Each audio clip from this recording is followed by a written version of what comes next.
Magandang umaga po Kuya Chris. Tawagin niyo na lang po ako sa pangalang Rico. 32 anyos. Nakatira sa probinsya ng Cebu. Ang totoo po niyan, nahumaling akong pakinggan ng inyong napakagandang boses habang binabasa ang mga kwentong karanasan ng mga kapwa ko sa Ender. Kaya naisip ko ding ipadala ang aking sariling karanasan. Gusto ko po sanang ibahagi ang aking hindi malilimutang encounter sa isang aswang, sigbin o kung anong klase ba silang nilalang. Siguro po'y kakaunti na lang ang naniniwala sa mga kagaya nila sa panahon ngayon. Marahil ang mga tao ay masyado ng matatapang para makipagsagupaan sa mga nilalang na dati ay dilubyo ang hatid sa bawat nilalang. Ang kwentong ibabahagi ko sa inyo ay nangyari noong 2009 sa lungsod ng Naga. Marami sa atin alam na ang kwento tungkol sa kinabibilangan namin dahil sa mga naglalabasang nilalang kagaya ng sigbin.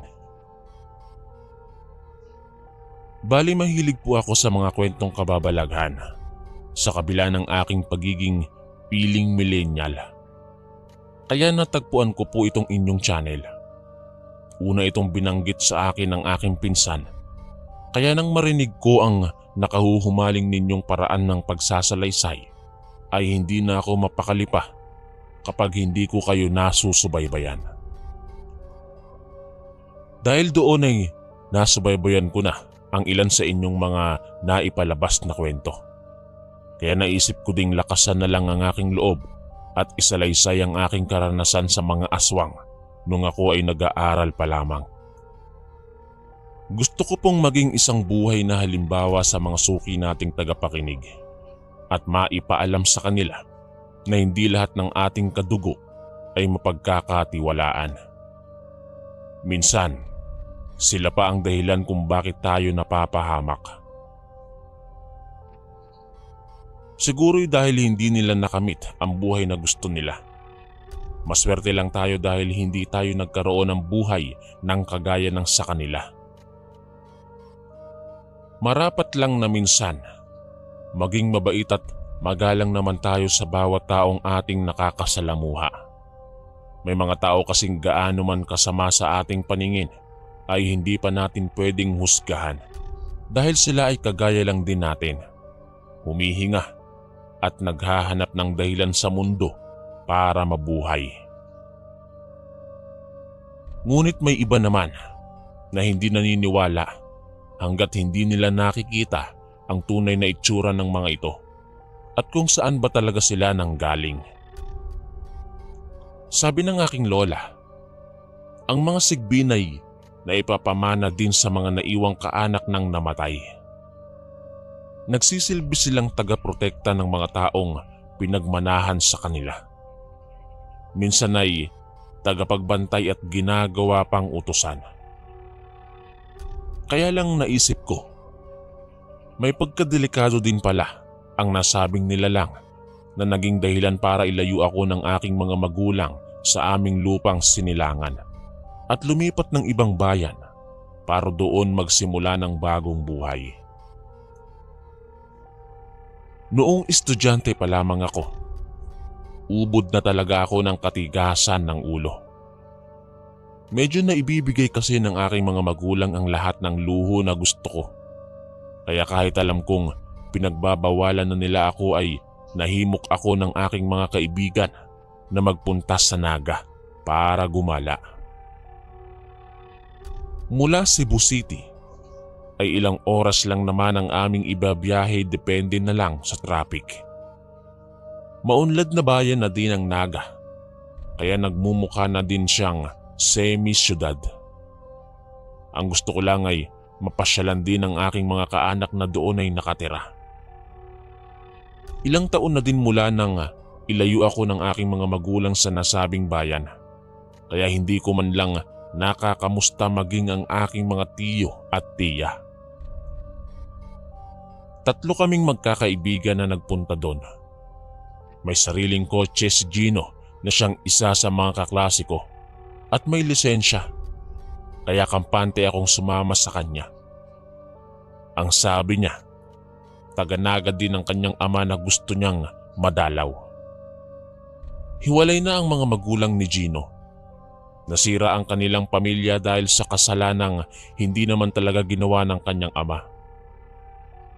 Naunang humusga ang kanyang ina at iniwan ang kanyang ama, kaya naman labis na nalungkot ang aking kaklase. Nakulong kasi ang kanyang ama at nabalitaan niyang kalalaya lang. Madalas din silang magtalo ng kanyang inay, kaya naisip niyang puntahan ang kanyang ama. Dahil wala naman kaming ibang mapupuntahan, ay nagpasya akong sumama sa kanya para kapag natapos siyang dalawin ng kanyang ama, ay ang mga kamag-anak ko naman ang aming pupuntahan. Salitan kami sa pagmamaneho nang makarating kami sa baku-bakong kalsada at nagpapahinga kapag napapagod. Minsan sa aming paglilibot, nakarating kami sa isa sa mga kamag-anak ko sa bukid. Laking tuwa nila nang makita kung gaano na ako kalaki. Sabi nga ng tiyawaning ko, ay binata na raw ako. Nakakatampo daw ang ginawa nila mama at papa na paglayo sa aming lugar gayong maayos naman ang tirahan doon. Hindi ko pa lubusang naiintindihan ang dahilan kung bakit ayaw ng aking mga magulang sa bukid, kaya nagre-rebelde ako. Ipinakilala ko sa kanila sina Gino at Samson na taga Cebu lang talaga at pinili lang sumama sa amin. Napagdesisyonan naming doon na magpalipas ng gabi dahil gusto ko ding makamusta ang ilan sa aking mga pinsan na alam ko ay kasing edad ko lang pero hindi ko na nakikita. Iginiya kami ni Tia Juaning sa isang bakanting silid na ayon sa kanya ay dating tinutulugan ng aking mga magulang. Nagpasalamat lang ako at naisip ng magpahinga muna dahil may kalayuan din ang aming ibiniyahe. Nagbilin si Tia na huwag kaming pupunta sa likod bahay dahil may ginagawa sila at ayaw nilang maabala ang aming pamamahinga. Tatawagin na lang daw kami kapag kakain na. Ang pinaka makuryoso sa amin, si Samson. Mahilig gumala. Kahit napagod kami sa buong araw na pagbabiyahe, ay nagagawa pa niyang mamasyal sa labas. Anya, maglalakad-lakad lang daw siya at hindi mangangambala ng iba. Nagtagal lang ilang minuto ang kanyang pamamasyal nang magulat kami ni Gino. Humahangos na dumating sa aming silid si Samson at may sinabing hindi ko alam kung dapat ba akong maniwala. Anya, habang naglalakad ay nakarating raw siya sa likod bahay. Hindi niya alam kung matatakot ba siya o hindi dahil nakita niyang ang aking tiyahin ay abala daw sa pakikipag-usap sa mga alaga nitong baboy. May pangalan daw ang mga ito at mahinang kinukwento na may mga kasama daw ako sa aking pagbabakasyon. Tatawa na sana ako kaso lang nahintakot akong napatitig kay Samson nang sabihin niyang tila katayan ng likod bahay nila Tia dahil maraming malalaking mesang may makakapal na sangkalan.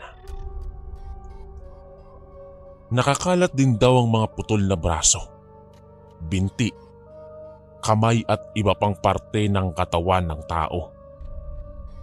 Napatalon ako sa gulat ng batukan ni Gino si Samson, sabay tanong kung ano na naman ang sininghot nito. Hindi namin itatangging minsan na kaming nakatikim ng ipinagbabawal na gamot. Pero matagal na yon at nagbago na ako dahil sa takot na makulong ako. Pero iba ang emosyong nakikita ko sa mga mata ni Samson. Alam kong sa pagkakataong yon ay hindi siya nagbibiro. Iginiit pa niyang totoo raw ang nakita niya kahit pa sumama kami sa kanya.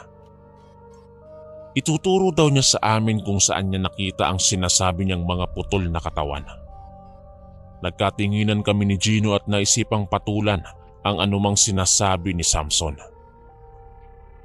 Kung totoo ang kanyang nakita, hindi na namin alam kung ano ang aming gagawin.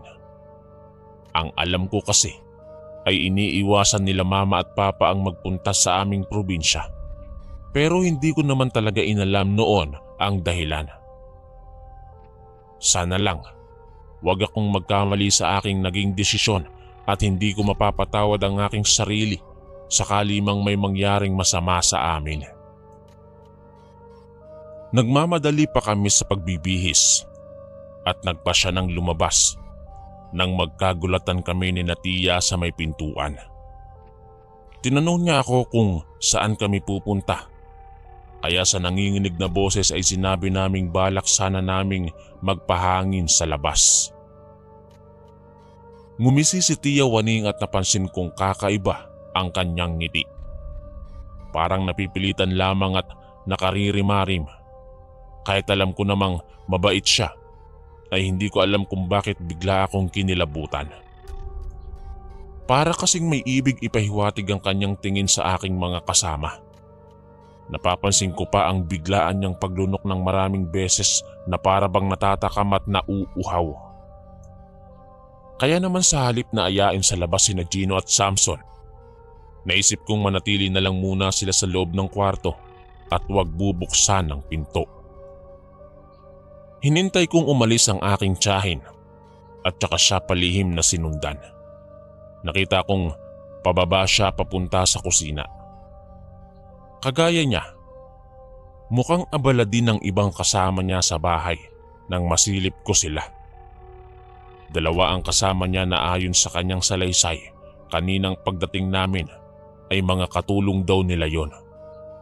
Ang aking tiyo Romano ay hindi pa nakararating mula sa bukid at paniguradong matutuwa daw ang mga ito maging ang aking pinsan kapag nakita ako. Nanahimik ako at inalala ang sinabi ni Samson. Hindi kaya lugar ng mga aswang itong aming napuntahan. Baka ito ang dahilan kung bakit inilayo ako ng aking mga magulang sa sarili nilang kapamilya. Wag naman sana. Dahil sa nervyos ay napabalik ako sa itaas at nagtago kaagad sa aming kwarto. Hindi ko alam kung gugustuhin ko pa bang bumaba para malaman kung talagang may katotohanan ba ang mga pinagsasasabi ni Samson, lalo na't matatakutin pa naman ako. Bandang 7:00 nang kumatok ulit si Tia Waning tsaka sinabing nakahanda na raw ang mesa. Nagngitian kami ng aking mga kaibigan kahit na ang totoo ay pareho na talaga kaming nababalisa. Ayaw ko mang bumaba ay wala naman akong magawa. Naging mapilit ako kanina na dumalaw dito sa bahay ni Tia Waning kaya gagawin ko na lang din ang lahat na wag nang magpahalatang natatakot ako para wag ding mataranta ang aking mga kaibigan. Nasa hapag na sina Tio Romano nang makababa kami. Ewan ko ba, mas lalong lumamig ang temperatura sa buong paligid ng magkatitigan kaming dalawa. Kagaya ni Tia Waning ay nangingitim na ang mga mata ni Tio. Tingin ko sa kanya ay hindi natutulog. Medyo maputla din ang kanilang mga balat at hindi marunong makipagbiruan. Habang kumakain, tuloy kami ay hindi ko maiwasang mailang. Pati pagsubo ko ay ingat na ingat dahil natatakot akong marinig nila pati ang aking pagnguya. Sa kalagitnaan ng aming hapunan, nagkatinginan kaming magkakaibigan nang sabihin sa akin ni Tia na wag daw naming itatapon ng buto ng karning inulam namin. Hindi naman ako nagtaka dahil sa amin itinatabi ni Mama ang mga buto para ipakain sa aso. Naisip kong baka may aso din sila. Walang sali-salitang tumayo si Tio nang matapos siyang kumain. Ewan ko ba, bigla akong nakadama ng tensyon nang mapansing umalis si Tia dala ang mga buto at dinala sa kusina. Sinundan ko siya ng tingin. Hindi ako napapansin ng aking mga pinsan. Para silang mga robot na subo lang ng subo hanggang sa matapos. Tsaka tumayo at nagtungo na din sa kanilang silid kagaya ni Tiyo. Napalunok ako ng aking laway. Sina Samson at Gino naman ay nagkibit balikat na lamang. Hindi namin alam kung ano ang nangyayari, pero nahihiwagaan talaga ako sa kinikilos nila. Kaya naman para makampante ako, sinubukan kong tumayo at sinilip si Tia kung ano ang ginagawa niya sa kusina. Nakita ko nang ibuhos niya ang platong puno ng buto sa kaldero at tinakpan yon. Nandiri ako. Bakit niya inihalo ang pinagkainan namin sa nasa kaldero pa lamang? Namataan ko siyang pumasok ng banyo, kaya sinamantala ko ang pagkakataon.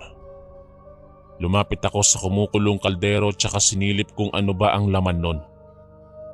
Nagulat ako nang malamang ang mga buto ay muli na namang naging karne na tila ba hindi man lang nabawasan.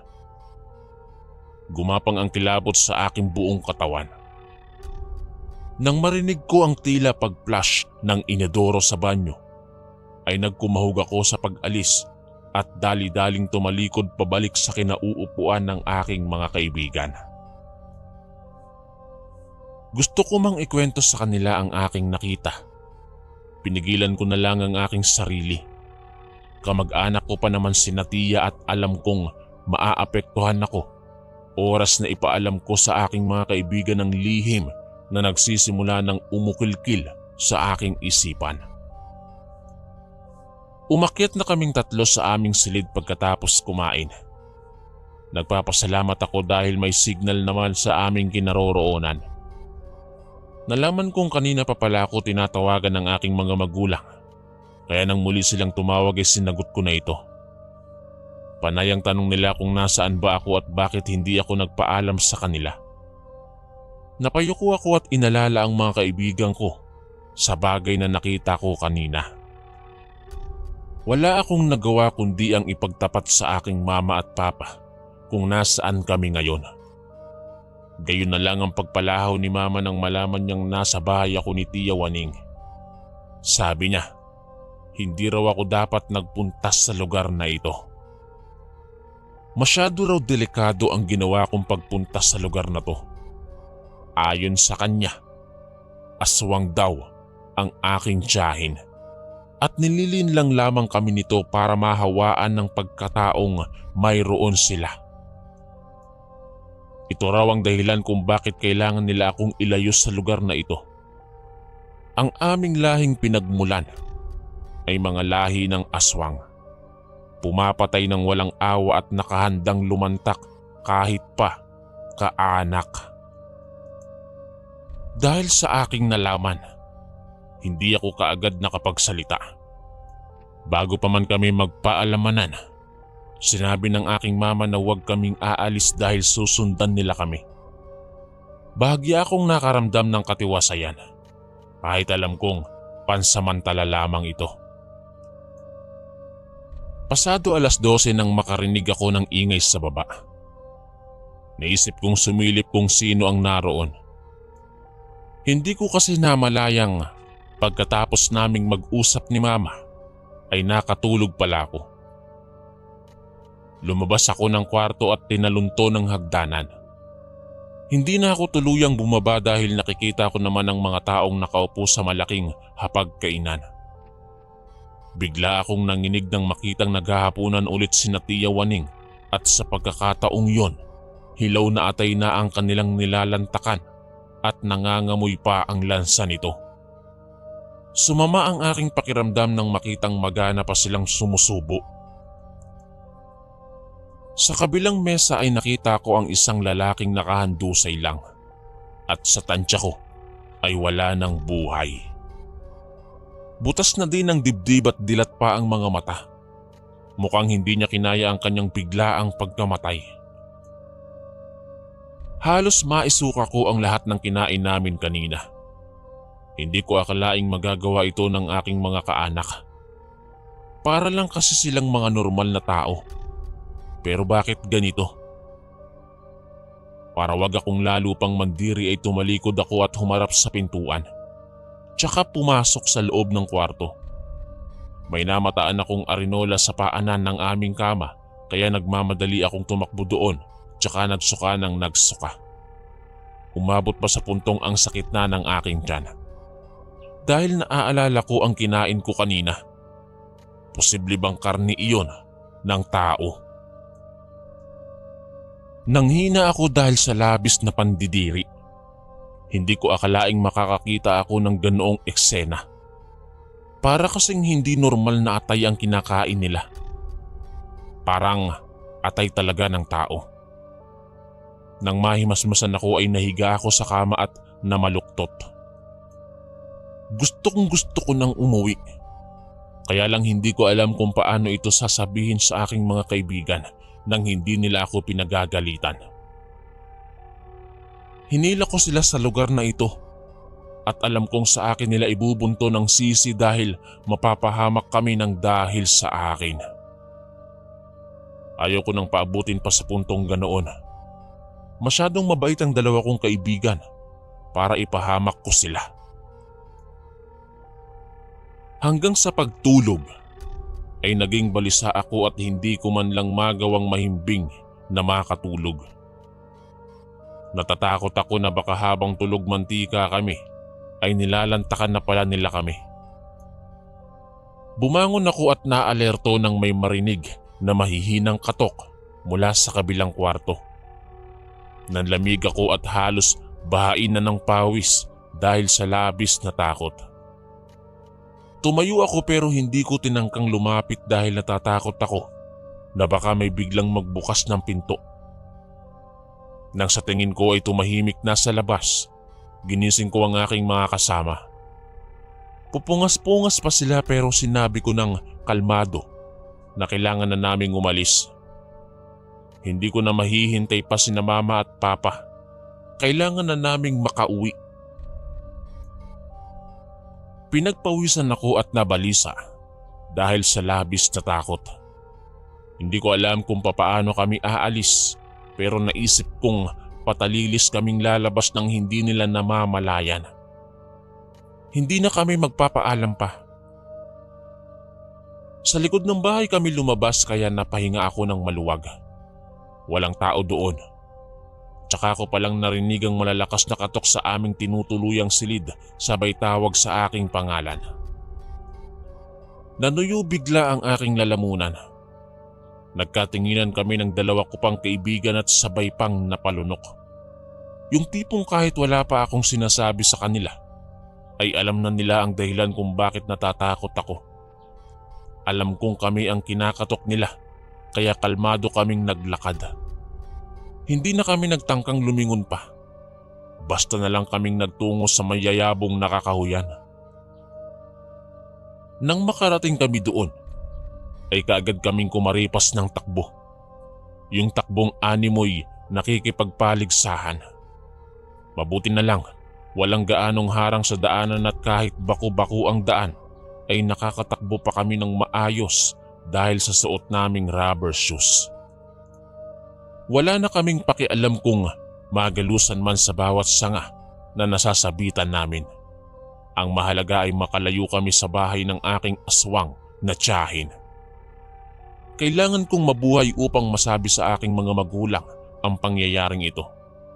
Dahil delikado at baka hindi na nila kami kilalanin sa susunod. Halos maiyak na ako sa pagdarasal. Pinaghalong takot at kaba ang aking nararamdaman. Hindi ko alam na may mga aswang pala sa lugar na to. At mismong kaanak ko pa. Hindi ko na napigilan ng pag-alpas ng aking mga luha habang tumatakbo. Sumabay sa aking bilis sina Samson at Gino na pareho ng pawisan. Gusto na naming makauwi at makarating kaagad. Natatakot na kami ng husto. Nagkaroon kami ng pag-asa nang makita ang isang malaking kalsada kung saan naroon ang isang tindahan. Doon kami naupo at nakahingi ng tulong. Mabuti na lang, isa palang tanod ang nakatira sa tindahan kasama ang kanyang asawa. Higit sa lahat, ikinatuwa ko ang kaalamang kilala nila ako. Sabi ng tanod na si Mang Tomas, dapat daw hindi na ako bumalik sa lugar na to. Hindi naman lihim sa lahat ng naninirahan dito na ang aking mga kaanak ay aswang. Kami lang ang hindi nahawaan dahil albularyo pala ang lolo ko na tatay ng aking papa. Makalipas ang ilang saglit, namataan ko ang paparating na kotse ng aking mga magulang. Abot-abot ang sermon na natanggap ko sa kanila. Pero imbis na malungkot at umiyak ay natuwa ako. Hindi pala kaartihan ang ginawa ni Mama para mailayo ako sa lugar na to. Totoong mapanganib ang aking mga kaanak, kaya nakapagdesisyon na ako. Ayoko nang magbakasyon pa. Dahil sa pangyayaring yon, nagsilbing matinding aral para sa akin ang pagbalik sa lugar na yon. Ikinuwento sa akin ng buong buo kung papaano nagkaroon ng ganong lahi ang aming mga kaanak. Halos panawan ako ng ulirat nang malaman ko kung papaano ito nagsimula. Hindi rin maaalis sa akin ang pagtataka. Kahit na sa modernong panahon na tayo, mayroon pa rin pala talagang mga nilalang na tinatawag nilang aswang ang gumagala sa ating paligid. Madalas daw ang mga ito na nasa probinsya at nagpapalipat-lipat daw ito ng mga bayan upang makapambiktima. Habang bumibiyahe kami pauwi kasama ang aking mga kaibigan, walang nagsasalita. Lahat kami ay hapong-hapo at nakatulog na lang sa biyahe. Magpahanggang sa ngayon, nananatiling isang leksyon para sa akin ang pangyayaring ito. Kaya ko po ito ipinadala sa inyo para maibahagi sa inyong mga tagapakinig. Babala lang, hindi porket kamag-anak mo pala ay magiging mabait sa'yo. Katulad ng aking naranasan, isang grupo ng mga aswang na hindi ko alam na mga kamag-anak ko pala at muntikan pa kaming mapahamak dahil lamang sa isang hindi ipinagpaalam na bakasyon. Dito ko na po tatapusin ang aking kwento at maraming salamat po. Gumagalang ang inyong kaistorya, Rico.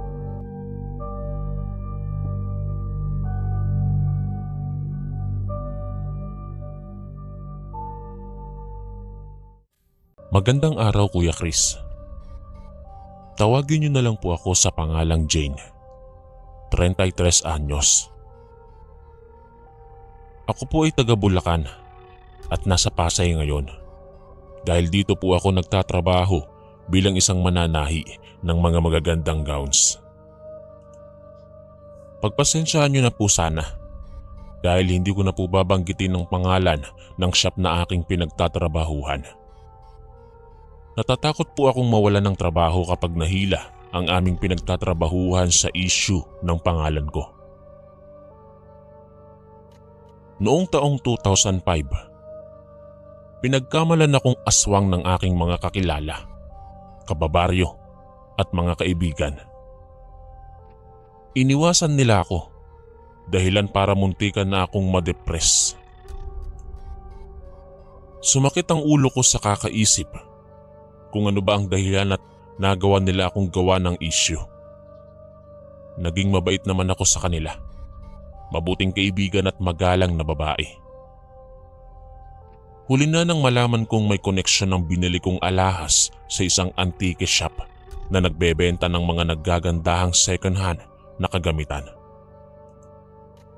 Nagkataong day off ko ng araw na yon nang maisip kong mamasyal sa syudad. Maaliwalas ang panahon. Nagwi-window shopping lang ako sa isang mall nang mamataan ko ang isang tindahan ng mga antike malapit sa food court. Napakunot noo ako dahil dinadaan-daanan lamang ito ng mga tao at mukhang walang nagbabalak na pumasok kaya naengganyo akong lapitan ito. Sa nakalagay na display sa labas na nag-sale ang antikes, Ako ang napatitig. Napakamura nito at halos ipamigay na ito kaysa sa ibenta. May mga litrato din ng mga produktong binibenta, kaya naagaw nito ang aking pansin. Dahil ayaw ko nang magbago ng isip, kagad akong pumasok sa loob para tingnan kung ano ba ang pwede kong mabili. Bumungad sa akin ang kakaibang amoy ng mga lumang gamit na winisikan lang ng kung anong klaseng spray para hindi gaanong malanghap ang orihinal nitong amoy. Nagsimula ako sa paglilibot-libot hanggang sa makarating ako sa jewelry section ng antique shop. Hindi ko maiwasang mamangha habang pinagmamasdan ang nagkikislapang alahas na sa pagkakaalam ko ay nagmula sa ibang bansa at dating ibinebenta sa hindi pangkaraniwang presyo. Tumingala ako at napasinghap nang maagaw ng isang singsing ang aking pansin. Kumikislap ang kulay asul nitong bato kapag natatamaan ng ilaw. Aminado akong nagustuhan ko ang singsing sa unang tingin. May nakalagay na label sa nasabing lalagyan ng singsing at habang binabasa ko ito, hindi ko maiwasang mamangha. Ang nasabing asul na bato sa singsing ay tinatawag na lapis lazuli. Kilalang nagtataboy ng masasamang elemento ang nasabing bato at pwedeng magsara ng third eye ng kahit sino sa mabilis na paraan. Nababagay ang nasabing singsing sa mga taong ipinanganak sa buwan ng Pebrero kagaya ko. Higit sa lahat, ito raw ang batong maihahambing sa planetang Saturn. Dinukot ko ang wallet ko sa aking bulsa at natuwa ako nang makitang kaya ko itong bilhin. Dali-dali kong kinuha ang nasabing singsing sa istante at dinala kaagad sa cashier na napagtanto kong isang matandang lalaki. Nginitian niya ako tsaka tinitigan ng singsing na gusto kong bilhin. Anya, maniwala man ako sa hindi, ay may kalakip na kwento ang nasabing singsing na nagmula pa sa Inglaterra. Ang tunay na may-ari nito ay isa di umanong vampira. Sa halip na matakot, mas lalo akong namangha sa aking nalaman. Naaalala ko ang mga napapanood ko sa mga sine. Siguro'y gwapo ang dating may-ari ng singsing na ito. Ginawa di umano ang alahas para magsilbing proteksyon ng mga vampira laban sa nakasisilaw na init ng araw. Kapag naglalakad silang may suot nun, ay hindi sila nasusunog at mananatiling buhay sa mahabang panahon. May tuturing na isang agimat ang lapis lazuli. Nang mabayaran ko ang singsing, ay masaya akong lumabas ng antique shop at nagpatuloy sa pamamasyal. Pagsapit ng hapon, nagpasya akong umuwi at pagod na humilata sa aking sopa pagkarating ko sa bahay. Pinagmamasdan ko ang singsing at ang makinang na bato nito habang nakahiga.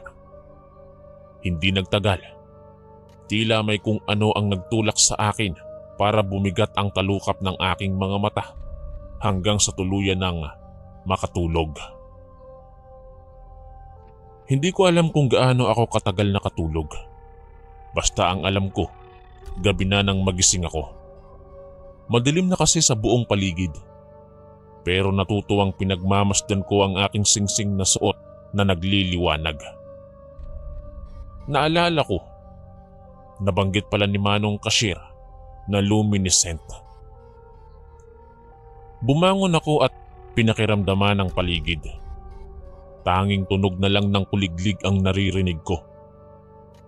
Hindi ko na tuloy alam kung anong oras na. Hindi ko maintindihan kung bakit parang may naririnig akong mga ingay na hindi ko naman dating naririnig. May kalabog at bulungan. May umiiyak at may masayang nag-uusap. Tila ba para akong mabibingis sa ingay nila. Hanggang sa mapansin kong tila kay layo nang naaabot ng aking tanaw Kapag napapadungaw ako sa bintana, para bang nakatingin ako sa telescope dahil nakikita ko ng malinaw ang lahat ng bagay kahit nasa malayo ako.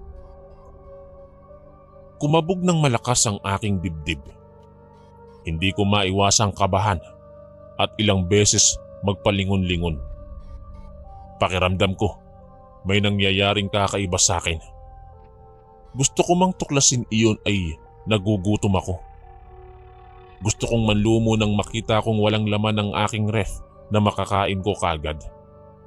May mga karne at isda naman pero tinatamad akong magluto. Naisip ko, may bukas namang tindahan sa kanto na pwede kong pagbilhan ng pagkain. Baka magkape na lang din ako doon. Sinulyapan ko ang oras sa wall clock. 10:00 na ng gabi. Ngunit maingay pa din. Hindi naman ako natatakot lumabas ng bahay dahil maraming tao sa ganoong oras. Lalo na't may malaking call center company sa tapat ng bahay na tinitirhan ko. Naglalakad lang ako nang maalerto sa narinig na ungol sa may madilim na kanto. Kakaiba iyon dahil para akong nabingi. Malayo lang naman ito pero parang kay lapit sa aking pandinig. Kabadong naglakad ako papunta doon at pinakiramdaman kung ano ba talaga ang mayroon. Nagulat ako nang mapansin ng isang babaeng naglalakad papunta sa madilim na eskinita. Hindi ko alam kung ano ba ang kanyang ginagawa doon, pero nasagot din sa huli ang aking katanungan nang makita kong naghubad siya ng damit tsaka nagpahid ng langis sa kanyang buong katawan. Napasingap ako nang makita kong dahan-dahang nagbabago ang kanyang anyo. Mula sa mukha ng isang simpleng babae hanggang sa magkaroon ito ng nakahihindik na pangil. Nakanganga ang babae at hinahayaang tumutulo ang malapot na laway sa bibig nito. Nahintakutan ako pero hindi na ako nakapiyok nang makita ko siyang lumundag hanggang sa tuluyan na siyang mawala sa aking paningin. Sinagilaan ako ng takot. Hindi ko alam kung bakit biglaan ko naman yatang nararamdaman ang mga ganito. Pero posibleng may kinalaman ng singsing sa mga nakikita kong nakakatakot na tagpo. Tumakbo ako para lumayo sa aswang. Ngunit kabaligtaran ang nangyari. Hindi ko alam kung saan ako humugot ng lakas ng loob at bilis ng kilos nang makita kong sinusundan ko ang aswang saan man siya magpunta. Nakarating kami sa isang kalye kung saan nakita ko siyang dahan-dahang gumagapang paakyat sa isang bubong. Tila ba siya'y isang butiki kung makadikit ang kanyang mga paa at kamay, tsaka siya sumilip sa yerong sa tingin ko ay may kapirasong butas. Dahil doon ay nabaghan ako. Mukhang may buntis sa bahay na kinaroroonan niya. Hindi ako nakapiyok nang tumingala sa maliwanag at bilog na buwan ng babae, tsaka inilabas ang kanyang napakahabang dila. Hindi ko alam kung ano ang binabalak niya, pero sigurado ako, aswang na tiktik ang babae at plano niyang tikman ang tiyan ng kanyang babaeng biktima. Pakiramdam ko, gumapang ang sakit ng aking ulo papunta sa aking balikat, dahilan para manlupaypay ito. Bigla akong nanghina nang maisip na alam kong may aswang, pero hindi ko man lang ito kayang paalisin at itaboy. Naisip kong kumilos. Dumampot ako ng maliliit na bato at sinubukang patamaan ng aswang. Nang makita niya ako, umangil siya at kay bagsik na pinanlisikan ako ng mga mata. Naalarma ako at natakot, kaya dali-dali akong tumakbo palayo. Hindi ko alam kung bakit pinasok ko ang ganitong gulo. Ngunit nasisiguro kong naagaw ko ang atensyon ng aswang at balak na niya akong lamunin ng buhay. Humahangos na nagtago ako sa isang madilim na kasukalan at hinintay na mawala ang aswang. Nanginginig ako sa takot dahil naririnig ko ang mabibigat niyang paghinga, maging ang malakas niyang pagsinghot na tila ba hinahanap kung nasaan ang amoy ko. Tila ba napahinto na sa pagkabog ang puso ko nang mapansin kong tumahimik ang paligid at tila nawala na ang nilalang na humahabol sa akin. Sinubukan kong makiramdam at sumilip.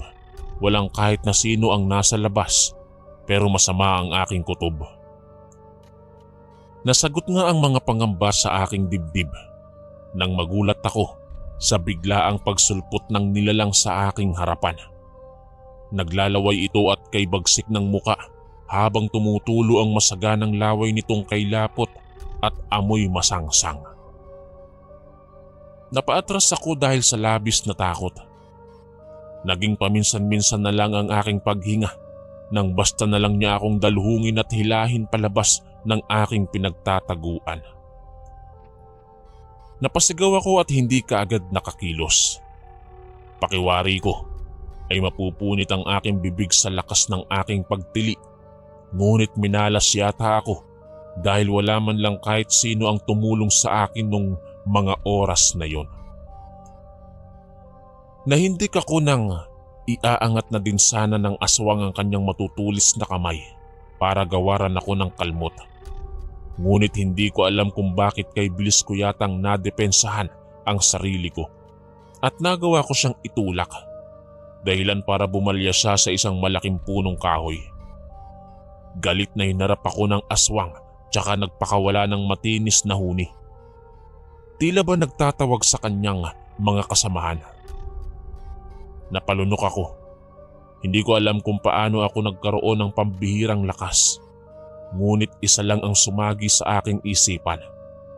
Nagsimula lang naman ito nang maisuot ko ang singsing.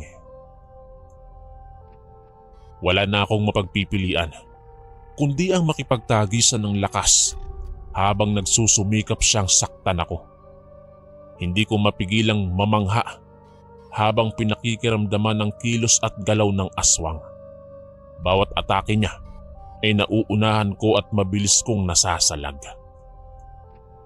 Tingin ko nga, isa akong alamat. Natitigan ko ng gusto ang mukha ng aswang at napatda ako ng pamilyarang kanyang mukha. Si Aling Nena. Sigurado akong siya si Aling Nena na siyang kapitbahay namin sa probinsya. Napatda ako. Hindi ko alam kung bakit at paanong nakarating si Aling Nena sa aming kinaroroonan dito sa Pasay. Pero isa lang ang alam ko. Nakarating siya dahil kaya niyang lumipad. Mahinang bumulong ako at sinabi sa kanya na kilala ko siya. Kung ako sa kanya, tumigil na siya sa pang-aaswang at magbagong buhay na. Nanlaki ang mga mata ng aswang at hindi na nakapanlaban pa.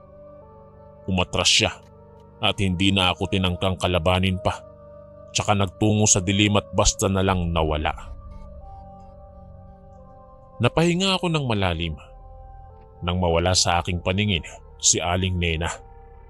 Nanghihina akong napasalampak ng upo sa lupa. Pakiwari ko'y lumipad ang kaluluwa ko sa takot nang mapagtantong ang kinaroroonan ko ay malayo pala sa aking tinitirhan. Niwala akong kamalay-malay na nakaabot ako rito nang hindi ko nalalaman. Tumayo ako at walang ganang umuwi. Kailangan kong bumalik sa antique store kinabukasan. Marami akong dapat malaman tungkol sa singsing na pagmamay-ari ko.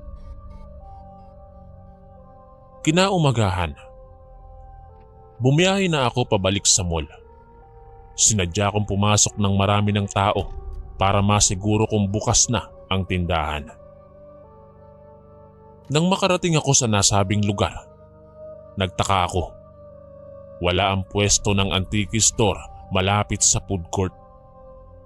Nagtanong-tanong ako sa gwardiya ngunit wala silang alam na antique store sa loob. Hindi ako maaaring magkamali. Naroon lang iyon kahapon. Pero bakit wala na ito ngayon?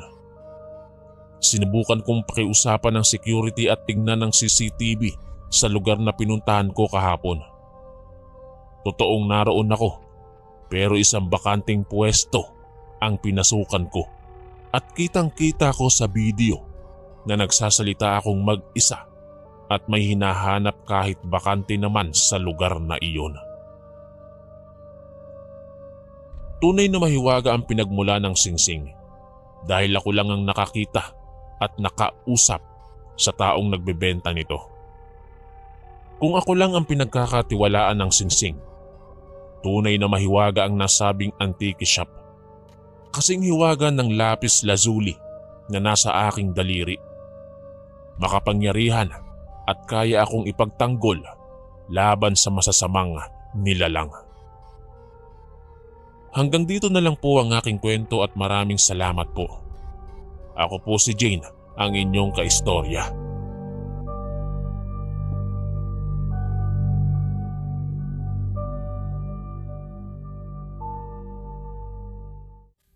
Mapagpalang araw, Kuya Chris. Tawagin niyo na lang po ako sa pangalang Alan. 79 anyos. Ang kwentong ibabahagi ko ay nangyari sa isang lugar sa Cebu noong taong 1970. Lingid sa kaalaman ng lahat, kalat sa aming lugar ang tungkol sa mga kakayahang pwedeng gawin ng isang mangkukulam. Sa katunayan niyan, may naligaw sa aming lugar na taga Siquijor. Pinili niyang manirahan sa aming lugar dahil sabi niya, tahimik at malayo sa gulo ang aming munting baryo. Totoo naman yun, lalo na't ang mga tao sa aming lugar ay sanay na sa pagtatrabaho at paghahanap ng makakain. Kaya natuwa ang babaeng ito na napagdesisyonang manatili sa amin para magsimula ng panibagong buhay. Tawagin na lang natin siya sa pangalang Teresa. Binata pa ako ng mga panahong ito. Nasa late 20s nang makilala ko ang babae. Maganda siya, mahinhin at masyadong misteryosa. Napadpad siya sa aming lugar nang minsang maghanap siya ng mga halamang ugat para ihalo daw sa kanyang ginagawang gamot para sa sakit. Napag-alaman kong isa siyang witch doctor. Yung babaeng bersyon ng albularyo. Marami na daw siyang nagamot sa lugar nila sa Siquijor. Gayunpaman, walang may nais na magpagamot sa kanya. Madalas siyang pag-usapan ng mga ginang sa aming bayan. Puro pagbabanta at pagpapaalala na wag daw kaming magkakamaling magkagusto sa babae kung ayaw naming mamatay ng maaga. Natatakot sila na baka magasik ng lagim si Teresa sa aming lugar at kulamin ng lahat ng taong nakapalibot sa kanya. Hanggang sa wala na daw ni isa sa amin ang matira. Natatakot ako pero hindi ko alam kung paano ipagsasabi sa aking mga magulang na tinamaan ako ng husto sa dalaga. Nagkagusto ako sa kanya. Sa kabila ng aking mga nalalaman, niligawan ko si Teresa at ipinakita sa kanila na mali ang akala nila sa babae. Ipinakilala ko pa siya sa aking pamilya sa kabila ng katotohanang hindi nila gusto si Teresa para sa akin. Pinilit nila akong hiwalayan ng babae, ngunit nagalit ako sa aking pamilya at piniling layuan sila. Para sa akin, mawawalan ng silbi ang buhay ko kung ilalayo nila ang babaeng mahal ko. Inalok ko ng kasal si Teresa na kaagad naman niyang sinang-ayunan. Nang magpakasal kaming dalawa, walang ni isa sa mga kapitbahay ang dumalo sa aming pag-iisang dibdib. Kinutya nila kami at itinakwil pa ako ng aking pamilya dahil sinuway ko ang utos nila. Naisip ko nga, ganito pala kakomplikado ang magmahal. Yung humahantong sa pait ang lahat ng kaligayahang nais mong makamit. Maraming nagalit sa aking ginawa. Mas lalo nilang siniraan ang aking asawa ng si Teresa. Pero kahit minsan, walang nikatiting na pagganti sa katawan ni Teresa laban sa kanila. Inintindi niya ang aking pamilya at hinayaan ng mga taong kutsain kami hanggang sa magsawa nga ito. Sabi niya, maglalaho din ang galit na nararamdaman ng aking pamilya para sa aming dalawa. Balang araw ay mapapatawag din kami ng aking mga magulang. Inabala namin ang aming sarili sa paghahanap buhay. Nakuha namin ang lahat ng ninanais namin. Bahay, sasakyan at yaman. Sa kabila nun, hindi kami nabiyayaan ng anak. Masyadong tahimik at malaki ang aming bahay para sa aming dalawa. Nag-alala ako na baka maging malungkutin ang aking asawa. Kaya palihim akong nagtungo sa isang simbahan sa Cebu at naghanap ng kahit na anong bagay na pwede kong tawaging pampaswerte sa aming dalawa. Gusto ko siyang isurpresa sakali mang may swerteng dumating sa aming tahanan. May nakausap akong isang matandang ati at inalok ako ng berdeng itlog. Sabi niya, naghahakot ng swerte at magandang balita ang nasabing itlog kapag hinayaan ko itong mamalagi sa aking bulsa. Higit sa lahat, proteksyon daw ito sa kulam, kabig ng engkanto at masasamang elemento. Hindi naman ito isang orihinal na itlog talaga. Isa itong uri ng bato na hugis bilog kagaya ng itlog. Normal na berde ang kulay nito at pinaniniwalaang nakakapagbigay ng anak sa kung sino man ang hindi biniyayaan ng anak. Kahit wala akong patunay na totoo ang anting-anting, binili ko ang berdeng itlog at ibinulsa, tsaka nagpa siyang umuwi. Kahit wala pang nagiging resulta, nakikinita ko na ang kasiyahan ni Teresa kapag nagkaroon kami ng kahit isa man lang na supling. Mula nang mapa sa kamay ko ang berdeng itlog, batid kong may nagbago sa pagsasama namin ng aking asawa. Madalas siyang tahimik at matamlay. Hindi ako kinakausap kung hindi ko man lang siya uunahan. Minsan, hindi ako nakatiis at tinanong sa kanya kung may problema ba kaming dalawa. Kahit minsan, hindi ko na itatanong ang mga gusto at ayaw niya, kaya labis kong ikinabigla ng sabihin niyang ayaw niyang magkaroon kami ng anak. Nagtalo kami ng gabing iyon at napagsabihan ko siya ng masasakit na salita. Sinabi kong tiniis ko lahat ng pangungutya ng aking pamilya para mapakasalan lang siya, tapos ayaw niya ng anak. Malakas na humagulgol si Teresa. Sa gitna ng kanyang mga pag-iyak ay umuusal siya ng dasal na hindi ko maintindihan. Tila ba lengguwaheng Latin. Sumakit ang ulo ko sa kakaintindi, pero hirap akong malaman kung ano ba ang ibig sabihin ng kanyang mga sinasabi. Hindi ko alam kung bakit dumagundong ng kaba ang aking dibdib sa labis na takot. Para bang dinadasalan niya ako nang hindi ko napapansin. Gayunpaman ay pinili kong matyagan siya sa lahat ng kanyang ginagawa para malaman kung ano nga ba ang tinatago niyang lihim. Ilang gabi akong hindi makatulog ng maayos. Nawiwirduhan ako sa ginagawa niya. Mas lalong nakahihindik ang mga bagay na pinagkakaabalahan niya. Nagtitirik ng kandilang itim si Teresa tuwing gabi at malinaw na dinadasalan niya ako dahil palagi akong binabangungot. Akala ko nababaliw na siya, pero hindi ko alam na sinusubukan niya pala sa akin ang kakayahan niyang mangulam. Nakita ko nang ikalat niya ang mga kandila na kulay itim sa hugis ng bituin sa sahig. Sinindihan niya ito at tsaka naupo sa gitnang bahagi, tsaka ipinikit ang kanyang mga mata at nag-usal ng mga banyagang salita. Mahina pero madiin at malinaw.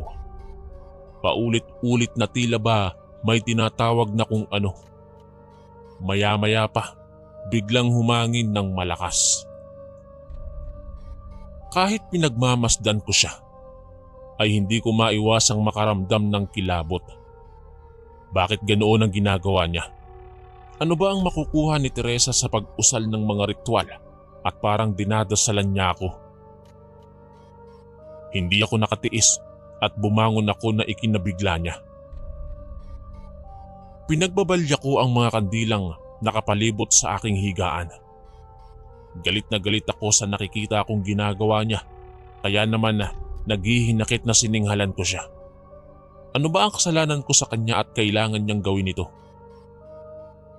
Ilang beses ko na siyang nahuling umuusal ng ritual na hindi ko alam kung para saan. Sa hindi ko na mabilang na beses, nagtalo kami na humantong sa paglalayas ko. Bumalik ako sa amin nang walang katiyakan kung tatanggapin pa ba ako ng aking mga magulang o hindi. Gayon na lang ang gulat ko nang sinalubong ako ng mainit na yakap ng aking mga magulang. Labis-labis ang kanilang pasasalamat na ligtas daw ako. Nagkapatawaran kami at kinalimutan ng mga masasakit na pinagpalitang salita.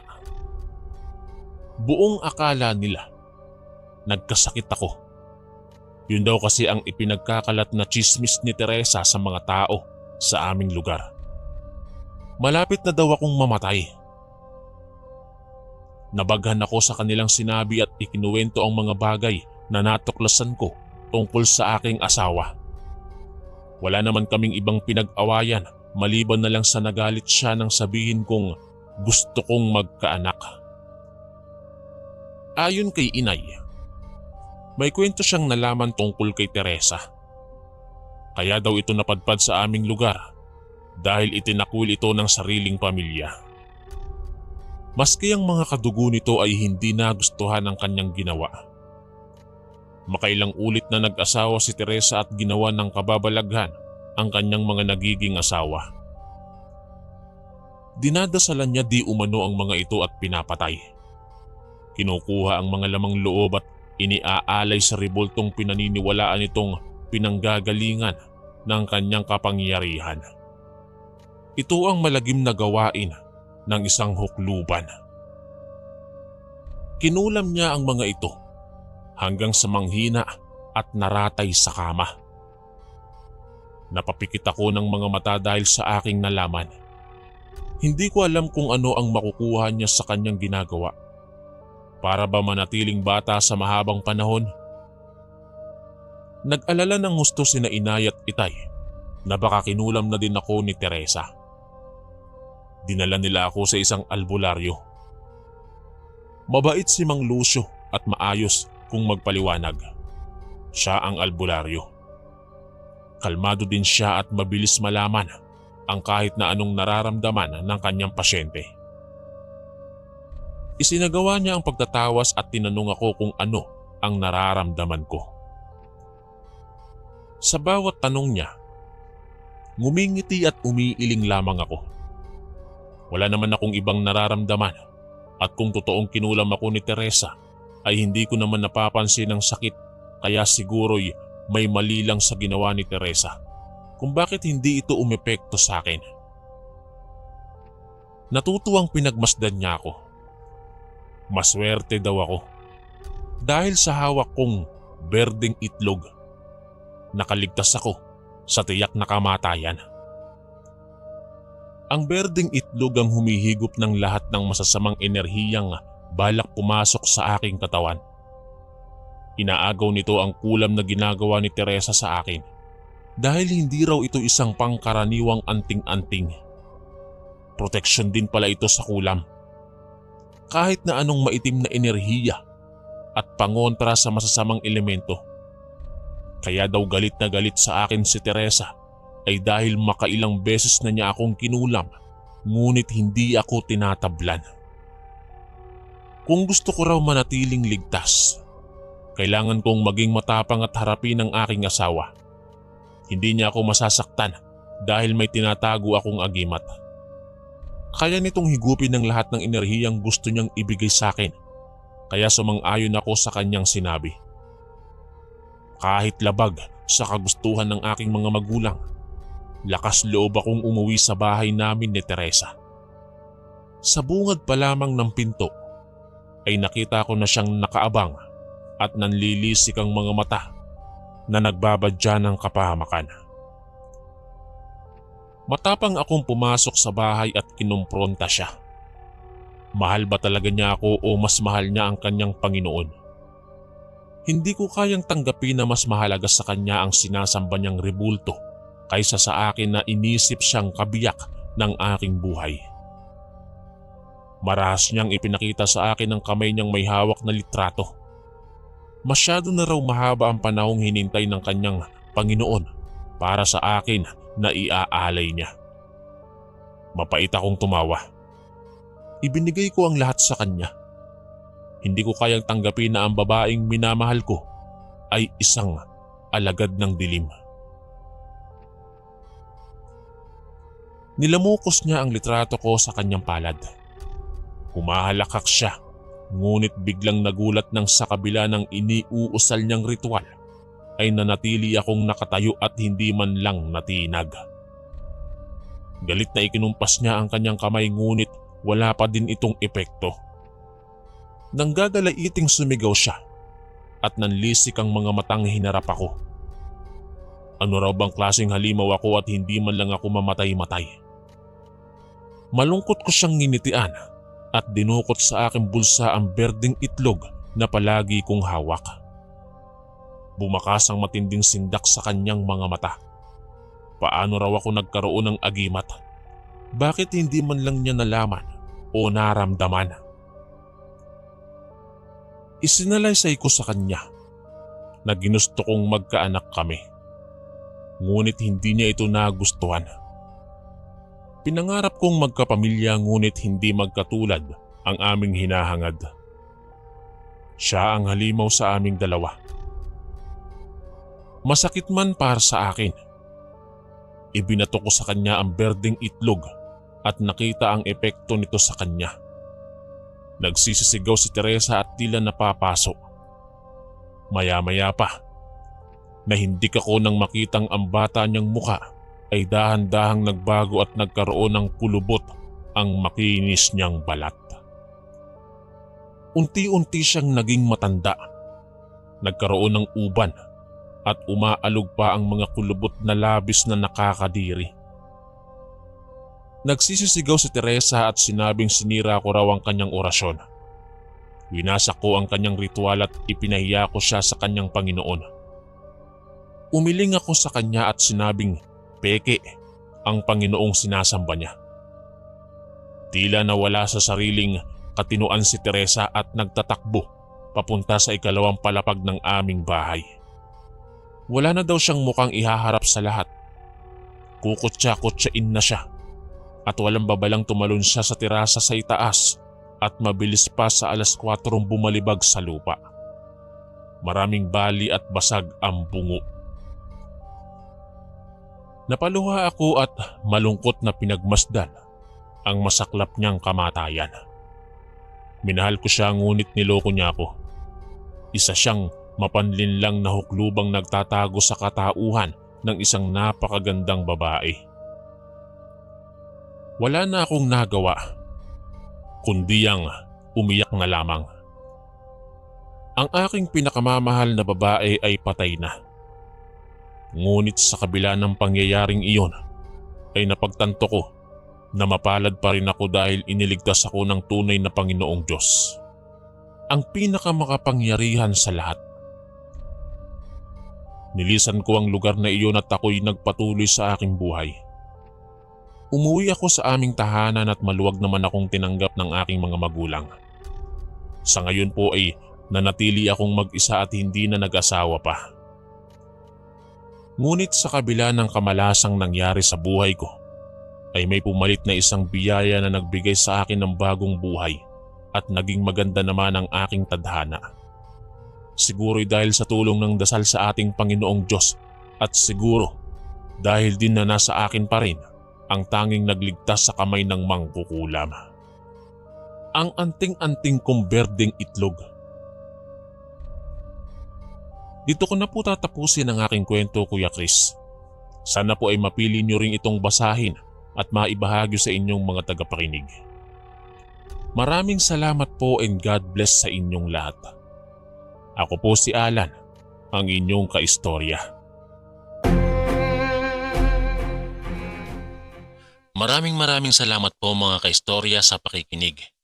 At kita-kits po ulit bukas para sa isa na namang nakakatakot na kwento. Ito po si Kuya Chris, ang inyong kaistorya. God bless po at ingat po lagi.